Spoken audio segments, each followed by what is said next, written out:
Israeli revelers died in a crowd crush on Halloween festivities in Seoul, South Korea.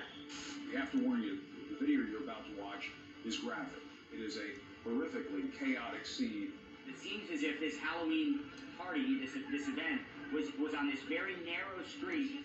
We thought these stretchers were for potential survivors, and we've now realized in the last few minutes they are for the bodies. Number 9. In the UK, there seemed to be no end in sight to the political chaos, with 3 prime ministers in less than 3 months. What a morning. Just moments ago, Boris Johnson announced he is resigning. Johnson forced to resign after a series of scandals, including violating his own government's strict COVID-19 lockdown. Ask not for whom Big Ben tolls, it tolls for Truss. The shortest term for a PM in history caused after her fiscal plan proposal sent the country's currency plummeting. Conservative MPs opting instead for former Chancellor of the Exchequer, Rishi Sunak. Number 8. 2022 was the year of political comebacks. Both former Brazilian President Luiz Inácio Lula da Silva and ex-Israeli Prime Minister Benjamin Netanyahu showed us that time out of power can be a springboard for unlikely political rebounds.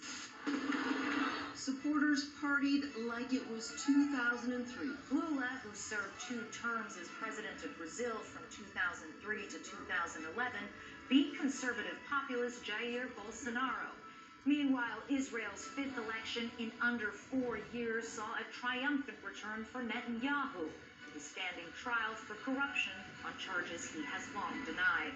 This is a story about the astonishing success of the far right of Israeli politics. Number 7.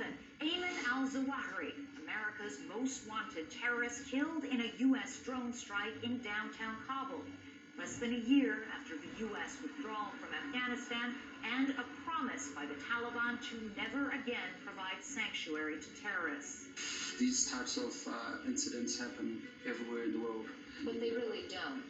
No matter how long it takes, no matter where you hide, if you are a threat to our people, the United States will find you and take you out. Number 6. This morning, the death toll from the flooding in Pakistan has increased to more than 1,300 people. There's just a steady flow of people. The water levels here are still rising. Pakistan is responsible for less than 1% of the world's emissions, but it is paying a stiff price for global warming. More than 1,700 people were killed as a result of the floods. Another stark warning, the perils that lie ahead as global temperatures rise and natural disasters increase and intensify. Number 5. We are about to see this breaking news coverage of the health of Queen Elizabeth II. Is there any news that you have heard? No, we're not hearing anything. It's gone very quiet, which is quite eerie. Queen Elizabeth II, the longest reigning British monarch, whose rule spanned 7 decades, died at the age of 96. Britain bid farewell to the monarch with an outpouring of emotion. Majestic funeral steeped in tradition, and a send-off reflective of the broad popularity she managed to retain over her remarkable reign. The coronation of King Charles III is due to take place in May at Westminster Abbey. Number 4. Chinese leader Xi Jinping cementing his grip on power.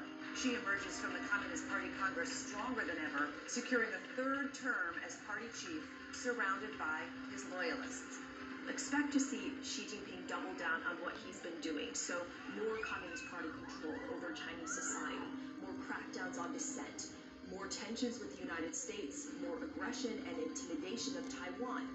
China's president facing one of the greatest challenges of his reign, as protests erupted across China in a rare show of dissent. I'm in the center of a protest in Beijing right now. They're chanting that they don't want COVID tests.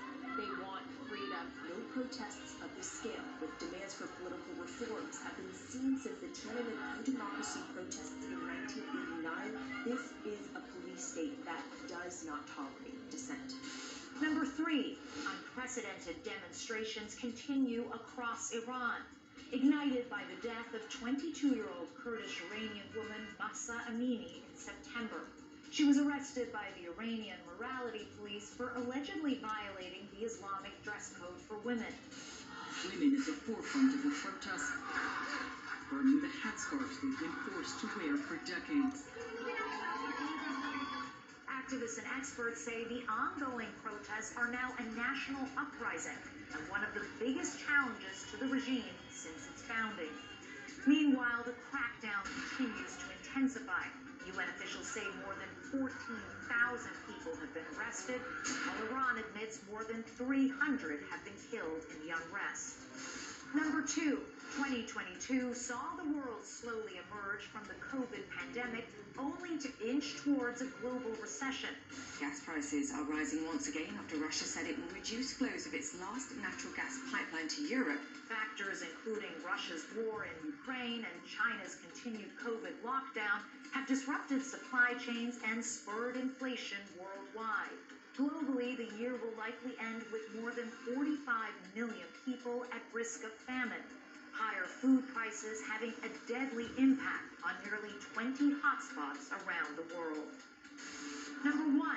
On February 24th, Russia launched a full-scale invasion of Ukraine, sending troops into the country from 3 fronts and bombarding cities with missiles and long-range artillery. Russian President Vladimir Putin is calling this a, quote, special military operation. If we pan up, there's another salvo being fired right now. So you can see in this area the Russians firing artillery rockets towards Ukraine. And at the same time, we've also seen them move in heavy armor. We're watching history unfold before our eyes. The largest invasion in Europe since World War II. President Zelensky has ordered a general military mobilization. CNN's Matthew Chance had an up-close encounter with some Russian forces. They have taken this airport. You can tell they're Russian. I've spoken to them already. You can tell they're Russian. They've got that orange and black band. Life for Ukrainians changed overnight. Scenes reminiscent of the Second World War.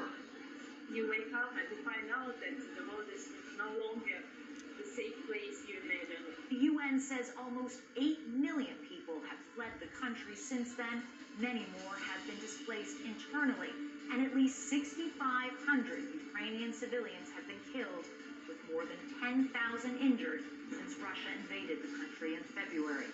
Despite recent battlefield successes by the Ukrainians, the war rages on.